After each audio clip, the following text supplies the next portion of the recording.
Selamat pagi, Assalamualaikum warahmatullahi wabarakatuh. Jumpa lagi dengan Supriyanto Cah PCT Channel, teman-teman. Di sela-sela saya berjualan, saya tadi pagi aktivitas pagi, bangun, ibadah, doa. Pagi ini saya agak delay, jadi semalam tadi saya bangun tidak bisa sholat tahajud karena udah mepet sholat subuh. Ya wes, saya syukuri aja. Dimulai dengan berdoa ke masjid. Terus lanjut saya tadi sedekah ke kucing. Lanjut lagi sampai rumah, siap-siap bangunin anak-anak segala macem, dan lanjut antar Mas Bumi Kalista sekolah. Alhamdulillah bisa membersamai mereka. Kalista entah kenapa kalau saya pagi itu ngantar tuh kayaknya wajahnya happy sekali gitu. Saya kadang-kadang dia nelpon juga, ya ada kendaraan nggak, terus bisa jemput nggak, mereka happy gitu. Dan itu ya saya coba semampunya. Kadang-kadang saya lupa, kadang aduh ojek aja lah, lelah. Tapi satu sisi pada saat saya ingat gitu, oh iya ya, mereka itu sebenarnya yang dimimpikan bukan cuma masalah dijemput ojek atau apa, tapi kebersamaan dengan ayahnya itulah mungkin yang bisa mengisi relung jiwa mereka gitu ya. Karena saya dulu tidak merasakan itu di waktu kecil, jadi semoga aja saya bisa dimampukan kalau ingat. Nah teman-teman, saya sebenarnya ingin ngobrol sedikit. Saya tuh dengerin salah satu pakar gitu ya, yang money magnet. Kalau saya ini keresahan utama saya salah satunya saat inilah gimana cara menjemput rezeki lebih baik, mencukupi kebutuhan, bisa melunaskan hutang-hutang yang ada, entah hutang usaha, entah hutang rumah kayak gitu ya. Walaupun saya sudah terhindar dari riba, teman-teman, alhamdulillah saya bersyukur. Satunya saya sudah terlepas dari riba, dan saya ada lagi hutang-hutang yang memang berkenaan dengan usaha. Terus ya intinya saya non riba lah gitu. Tapi tetap saya ingin segera bisa melunaskan supaya zero lagi gitu. Nah teman-teman, salah satu caranya lah, gimana caranya, solusi terbaik saya dulu yang saya lakukan adalah dengan berdoa dan berpasrah ke Allah gitu ya teman-teman. Dan ternyata saya dapat ini lagi ya, karena tidak semua doa-doa saya itu langsung jadi, langsung nyata, langsung kabul gitu ya. Dan akhirnya saya tuh dengerin lagi dari siapa ya, Mas Oke gitu, salah satu praktisi loa atau apa, law of apa ya nggak ngerti deh, intinya money magnet lah kalau yang saya paham sekilas ya. Nah yang saya denger gini, beliau itu ngomongin, apakah doa kita dikabul? Tidak. Waduh, saya bilang padahal dalam Al-Quran, dalam apa gitu ya, senjatanya orang beriman tuh berdoa. Kok saya kontradiktif? Saya langsung gara-gara ngomong gitu, wah ini orang ngomong apa iki ya gitu. Gak mungkin. Tapi satu sisi ya, jangan ngomong, jangan lihat judulnya, jangan lihat apa yang diomongkan di depan tanpa paham maksudnya apa. Kata dia, saya tidak pernah berdoa dan dikabul kecuali ini. Loh, kan ada kecualinya. Jadi memang otak kita itu kalau dihadirkan sesuatu yang berbeda, yang kontroversi, itu akan ada. Nah saya pun juga akhirnya, wah ini orang ngomong apa nih, kok bakal rusuh nih, masa doa tidak kabul gitu ya. Terus ngapain kita berdoa gitu. Terus kata dia, pengalaman saya ada syaratnya, doa tapi tidak meminta. Lah. Padahal di dalam kita, dalam kepercayaan saya Islam itu ya, kalau kamu nggak mampu, minta aja ke Allah.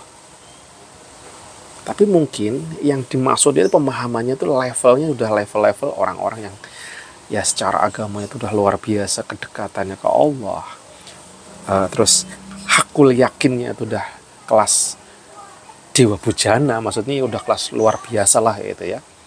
Nah yang dimaksud beliau begini, doa itu tidak selalu dengan meminta, tetapi doa terbaik adalah apa? Bersyukur.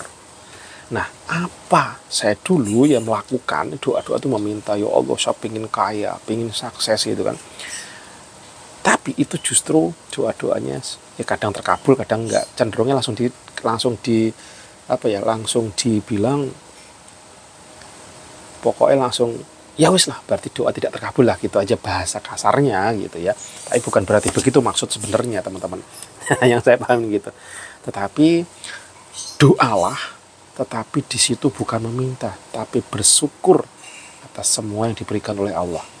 Kita tuh nggak harus minta, karena Allah tuh udah tahu yang akan kita Yang diperlukan oleh kita, yang kita perlukan sebagai manusia adalah bersyukur.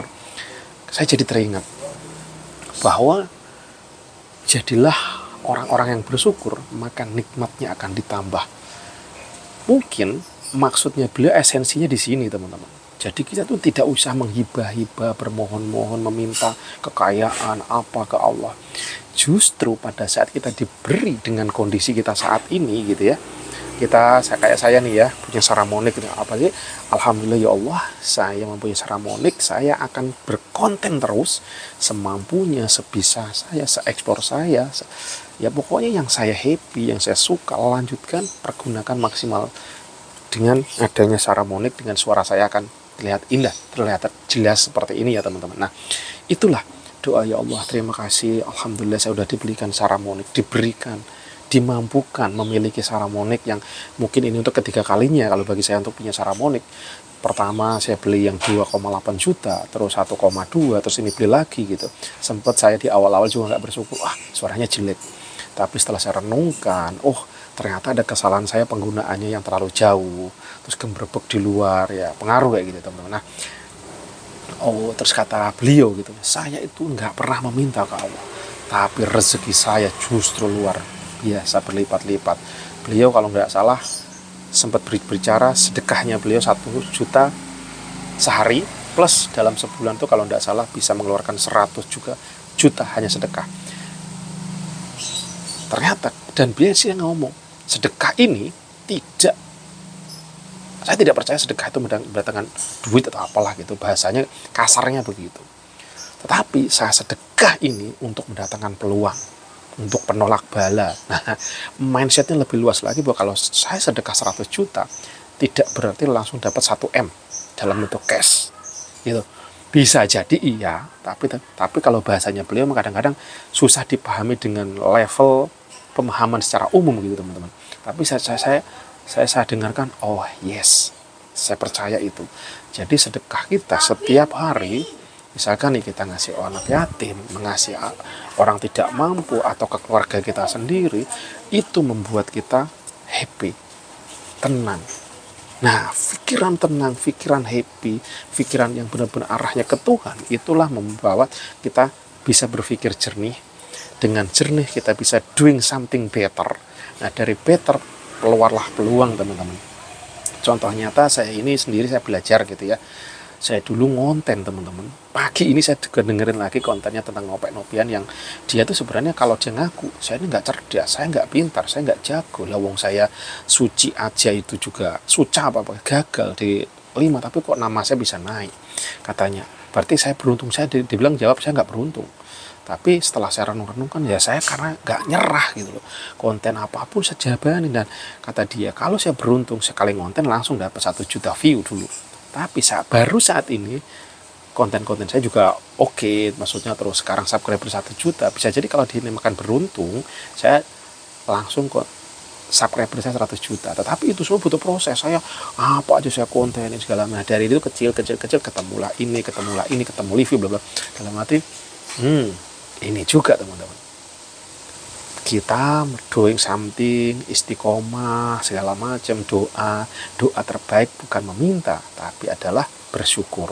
Dalam arti beda lagi kelasnya ini.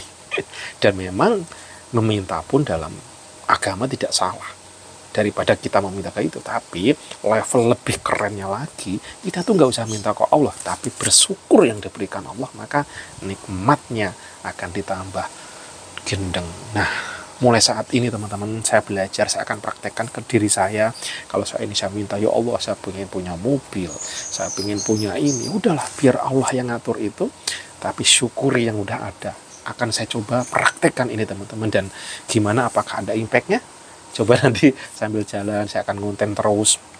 Pokoknya saya tidak akan malu-malu bikin konten tentang problem kehidupan saya, dan saya coba cari solusinya. Siapa tahu cerita-cerita sebenarnya relate ke teman-teman juga ya. Kadang-kadang yang sudah kesulitan ekonomi, kesulitan, kadang-kadang mikirnya pendek teman-teman. Padahal kalau kita tenang, kadang jalan itu selalu ada. Dan saya sedikit ini juga teman-teman cerita, kayak kemarin ini teman-teman, di awal bulan Kalau teman-teman lihat konten-konten saya tentang pesepak bola anak saya ngantar ke PIK di tanggal awal-awal bulan itu, jujur biasanya saya ini pasti akan menghitung untuk pembayaran sekolah anak dulu. Ya, membayar sekolah anak udah priority. Nggak ada budget, tiba-tiba saya disuruh bunda suruh nganterin Bumi untuk tanding bola, dan saya kalkulasi saya, wah ini kalau motor ngeri saya karena lumayan jauh, terus kejar waktu, terus Buminya juga ngeri-ngeri sedap gitu. Akhirnya solusinya adalah sewa mobil atau Grab atau Gokar gitu. Dan saya putuskan akhirnya Gokar. Yang jadi problem di luar nalar saya adalah saya nggak ada budget untuk jalan ke sana, karena sekali ke Grab Gokar itu sekitar 112 plus tolnya, ya kurang lebih 150, PP 300 per hari, 2 hari berarti 600 non jajan. Bahkan kalau jajannya aja kemarin belinya UKUKB itu sekali beli 200-an. Artinya apa? 1 billion lebih dan saya nggak ada budget. Saya sempat berpikir, oh iya gue nggak punya uang. Tapi saya coba balikkan pola pikir saya. Ya sudah, saya jalankan aja. Yang ada kata pakai. Rezeki insya Allah saya lilah aja ke Allah. Dan ibaratnya perilaku seperti itu sebenarnya bersyukur. Dan hakul yakin, lost doll, dekengani pusat, adalah Allah yang maha memberi. Dan crazy-nya teman-teman, di hari 2 hari itu tiba-tiba orderan jualan saya laku lebih dari biasanya, bisa menutup perjalanan tadi. Bahkan saya bisa nyicil ikan, bayar ikan, bisa saya bayar listrik, yang listrik rumah saya itu juga 1 juta lebih, hampir 1,4 juta, yang tadinya 1 juta pun saya masih mikir saya nggak cukup.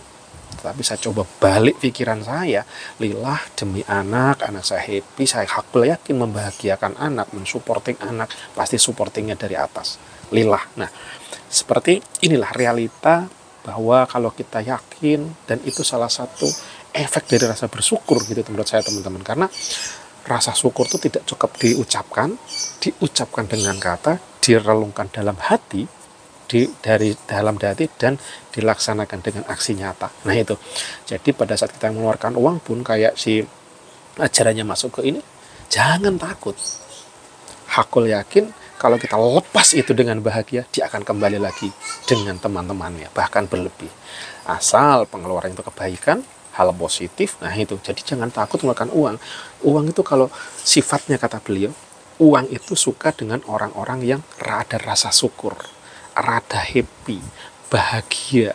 Makanya kenapa kok sifatnya universal, walaupun happy-happynya untuk yang buruk, yang haram pun bisa.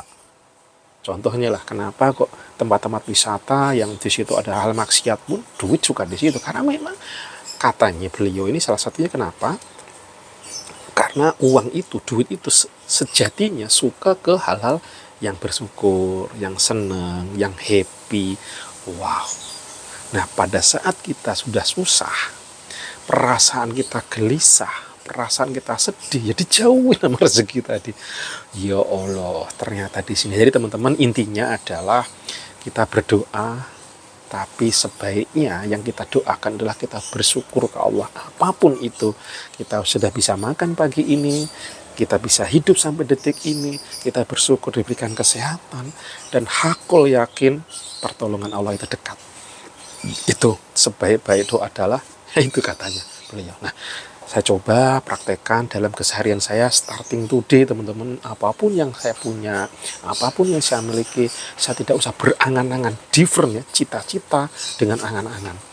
Tapi yang kalau cita-cita, akan memperoleh ini, saya pengen seperti ini, saya melakukan melakukan hal yang ya harus mendorong ke arah ke sana dengan kerja keras, dengan quality, dengan saya coba ngonten seperti ini ya gitu teman-teman.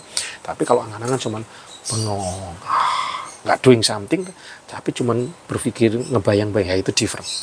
Tapi intinya ialah bersyukur. Nah itu teman-teman, saya pelajaran pagi ini, siapa tahu teman-teman juga butuh pencerahan. Saya bukan mencerahkan, tapi justru saya belajar dari cerita beliau dan saya coba praktekkan. Moga-moga ini jalan terbaik, moga-moga ini jadi jalan lebih better untuk menuju masa depan yang lebih baik, dan juga cikal bakal kita untuk nanti di yaumul akhir itu destinasi kita. Jadi kita punya harta tapi membawa kebaikan, kebermanfaatan, dan yang pasti mendatangkan pahala. Amin amin ya robbal alamin. Jangan sampai kita banyak harta tapi menuju kehancuran, apalagi sesuatu yang dibenci oleh Allah. Itu nauzubillah min dzalik. See you next video. Assalamualaikum warahmatullahi wabarakatuh.